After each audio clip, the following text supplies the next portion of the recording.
పరలోకమునకు యేసు ఏకైక మార్గమా?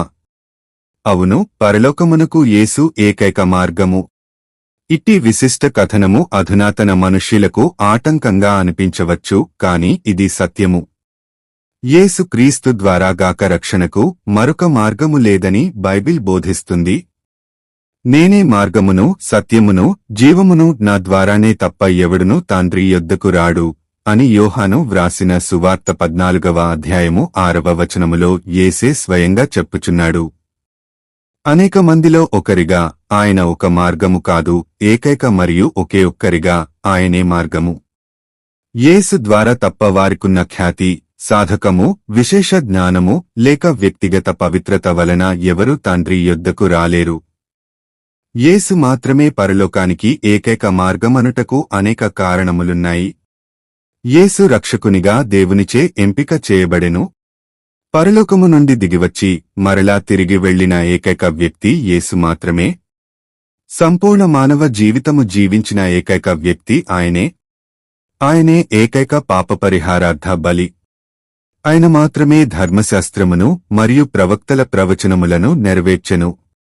మరణమును జయించిన మానవుడు ఆయన మాత్రమే. దేవునికి మానవునికి మధ్య ఆయనే ఏకైక మధ్యవర్తి. దేవుడు అధికముగా హెచ్చించిన వ్యక్తి ఆయన మాత్రమే.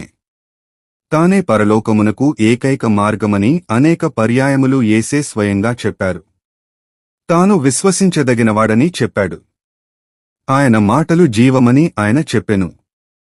ఆయనను నమ్మువారు నిత్య జీవము పొందుదురని ఆయన వాగ్దానము చేసెను.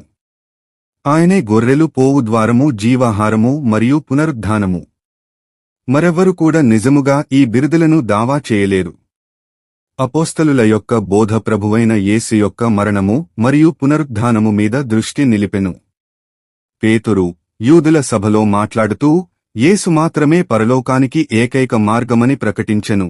మరి ఎవనివలననూ రక్షణ కలుగదు, ఈ నామముననే మనము రక్షణ పొందవలెనుగాని ఆకాశము క్రింద మనుష్యులలో ఇయ్యబడిన మరి ఏ నామమున రక్షణ పొందలేము అనెను. అపోస్తలుల కార్యములు 4వ అధ్యాయము 12వ వచనం.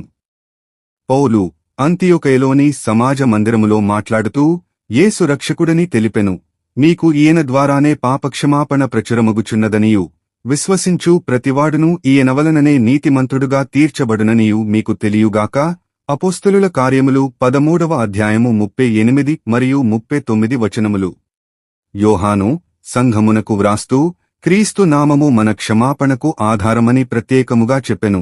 చిన్న పిల్లలారా, ఆయన నామము బట్టి మీ పాపములు క్షమింపబడినవి గనుక మీకు